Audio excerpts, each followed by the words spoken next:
Buenas tardes, mi nombre es Dorian Mejía, estudiante de la carrera de Ingeniería en Electrónica en la Universidad Tecnológica de Honduras, donde estoy cursando la asignatura de Filosofía impartida por la catedrática Carmen Durón, y en calidad de tarea final estoy presentando este video relacionado al tema El vitalismo, el problema de la vida.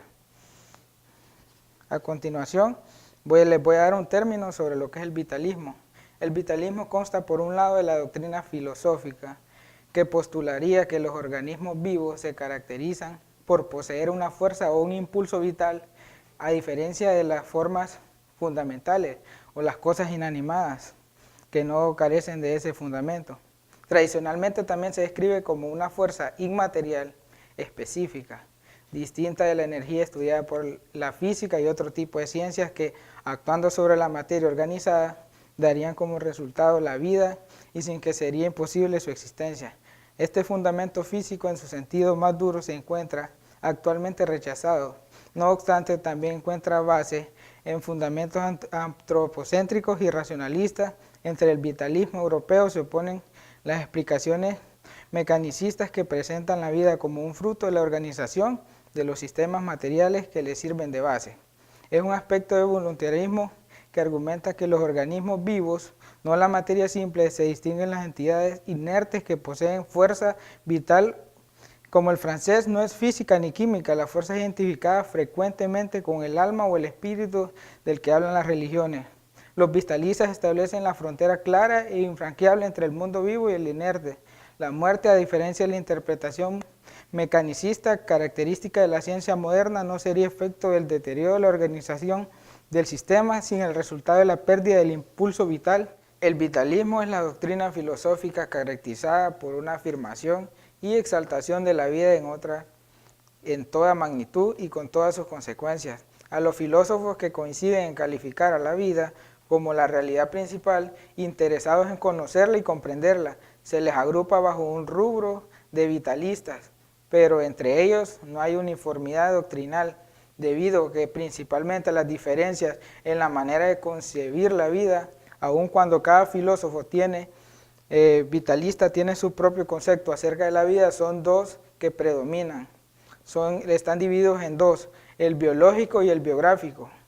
El primero concibe que la vida en su dimensión natural, esto incluye la obediencia y respeto hacia las leyes naturales, así como su aplicación práctica con el fin de obtener una mayor vitalidad que beneficie al ser humano en su existencia. El segundo la considera como la existencia humana en cuanto es vivida. Si bien esta concepción filosófica tiende al acercamiento a la ecología como conciencia vital, a diferencia de lo que las interpretaciones desviacionistas recientes sugieren, no tiene relación alguna con una defensa de la vida, solo por ser vida, expresada en movimientos tales como el animalismo, el antiabortismo, la católica, la cultura de la vida, el antimilitarismo, el pacifismo o el vegetarianismo, los cuales perciben la vida de una forma incongruente con la realidad. De este modo, defender la vida de un homicida o de un feto con defectos genéticos solo porque se trata de seres vivos estaría en oposición fundamentalmente al vitalismo de Friedrich Nietzsche, quien habla sobre extirpar los elementos perjudiciales para la vida como un todo. Los débiles y los malogrados deben perecer. Principio primero de nuestro amor por los hombres, el anticristo, defendiendo así las condiciones que impulsan a una vida sana y superior. En lugar de defender cualquier clase de vida, igualmente defender la vida de un animal que es presa natural de otro animal. Contradice las leyes que sustentan la propia vida, el vitalismo. Así, más que suponer una defensa de la vida, supone una defensa de la vitalidad. Como lo dice el filósofo Whittle Diddley, de 1833 a 1911, el filósofo alemán, para quien la vida es el existir humano que se vive, es un vivir histórico, en cuanto a la historicidad de la esencia del mundo. La posición de Diddley se entiende mejor que si se tiene en cuenta estas dos circunstancias, la razón ilustrada tenía el carácter de atemporal, general y abstracta, además de fundamentarse en las ciencias naturales, solo conocía lo repetitivo y lo constante. No está de acuerdo, él centra el interés en lo concreto, lo único e individual. Por tanto, lo que más le interesa es la crítica, la razón histórica y no la de la razón teórica. Diddley se encuentra con tres oposiciones con las que él discrepa. La número uno, entre la naturaleza y la cultura, entre la génesis y la estructura, entre las ciencias de la naturaleza y ciencias del espíritu, conocidas actualmente bajo el término de ciencias humanas. En la oposición historicista, la oposición entre la naturaleza y la cultura no es aceptable, porque el hombre es un ser que se enfrenta a la naturaleza y esta a su vez se nos da a través de la cultura.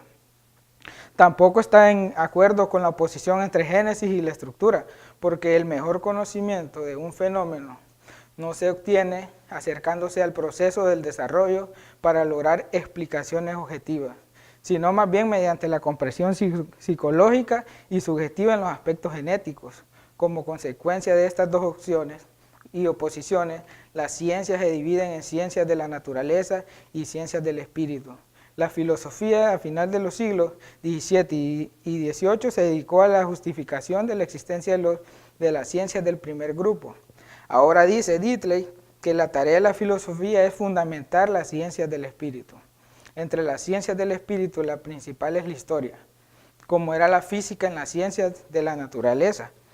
El conocimiento que ofrece la física consiste en las explicaciones casuales y matemáticas de hechos que previenen y se aislaron mediante el método experimental. En la ciencia típica de la vida, o sea que en la historia, el auxiliar principal no es la matemática, sino la psicología.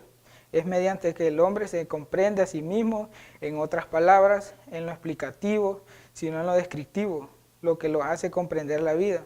Para iniciar el problema del conocimiento, es decir, la creencia en la realidad exterior, hay que partir siguiendo el ejemplo cartesiano. Una de las bases firmes a esta de Diddley, la que llamó el principio fenoménico. Según este principio, solo es el acto de la conciencia que se da en el enfrentamiento entre el yo y el objeto. Penetrando el contenido del principio fenoménico, advertimos que todo lo que está presente para un sujeto se halla bajo la condición de ser un hecho de su conciencia. Todo esto exterior se nos da únicamente como enlace de los hechos o fenómenos de la conciencia. El espacio y las cosas que flotan en el espacio solo existen para mí en la medida que todo esto es un hecho de mi conciencia. La estructura de la experiencia en que surge en el mundo exterior consta de dos elementos. Una, la impulsión y una resistencia. Es decir, la conciencia es un movimiento volitivo y la conciencia es la resistencia con la que ésta tropieza. El hombre es un sistema de impulsos que marcha en la necesidad hacia la satisfacción para confirmar lo anterior. Diddley lo ejemplifica así: cuando un niño trata de obrar satisfaciendo sus impulsos, al ver entorpecida su intención, adquiere la conciencia del impedimento y del desagrado. En esta forma, poco a poco va aumentando para él la realidad del mundo exterior. Así como las lenguas, las religiones, los estados permiten reconocer mediante el método comparativo ciertos tipos, líneas evolutivas y reglas de transformación, e igual modo puede mostrarse también lo mismo en ideas del mundo. Estos tipos cruzan la singularidad condicionada históricamente en las formas particulares, estas siempre condicionados por la peculiaridad de la esfera en la que surgen, pero en el querer deducirlos de ella, un grave error del método constructivo. Solo el método histórico comparativo, que puede aproximarse a la exposición de dichos tipos, de sus variaciones, evoluciones y cruces.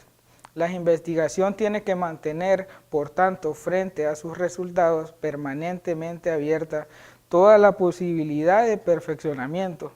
Toda exposición en solo provisional nunca es más que un instrumento para la visión histórica más profunda y siempre se une al método comparativo histórico la preparación del mismo mediante la consideración sistemática y la interpretación de lo histórico. Desde allá también esta interpretación psicológica e histórica está expuesta a los errores del pensamiento constructivo, que prepondería establecer una relación sencilla en cada esfera de la ordenación, por decirlo así, un afán de la cultura que lo domina a él. Resumo todo hasta aquí en un principio capital, que la consideración histórica comparada confirma que todos sus puntos, las ideas del mundo no son producto del pensamiento, no surgen de la mera voluntad del conocer. La comprensión de la realidad es un momento importante en su formación, pero solo uno de ellos. Brota de la conducta vital, de la experiencia de la vida, de la estructura de nuestra totalidad psíquica. La elevación de la vida a la conciencia, el conocimiento de la realidad, la estimación de la vida y la actividad volitiva es lento y difícil trabajar que se ha realizado en la humanidad en la evolución de los conceptos de la vida. Este principio de la teoría de las ideas del mundo recibe su confirmación cuando tenemos a la vista el curso de la historia en su conjunto, y mediante este curso se confirma a la vez una importante consecuencia de nuestro principio que nos retrotrae al punto de partida del presente estudio. El desarrollo de las visiones del mundo está determinado por la imagen del mundo, de la valoración de la vida, de la orientación de la voluntad que resulta del mencionado carácter gradual de la evolución psíquica. Tanto la religión como la filosofía buscan firmeza, eficacia, dominio, validez universal, pero la humanidad no ha avanzado en un solo paso por este camino. La lucha de las ideas de este mundo entre sí no han llegado a una decisión en ningún punto capital. La historia realiza una selección entre ellas, pero sus grandes tipos quedan en un pie junto a otros independientemente, indemostrables e indestructibles. No pueden deber su origen a ninguna demostración y ninguna demostración puede disolverlos. Los estadios particulares y las formas especiales de un tipo pueden refutarse, pero sus raíces en la vida perdura y siguen actuando y siempre crean nuevas formas para la vida.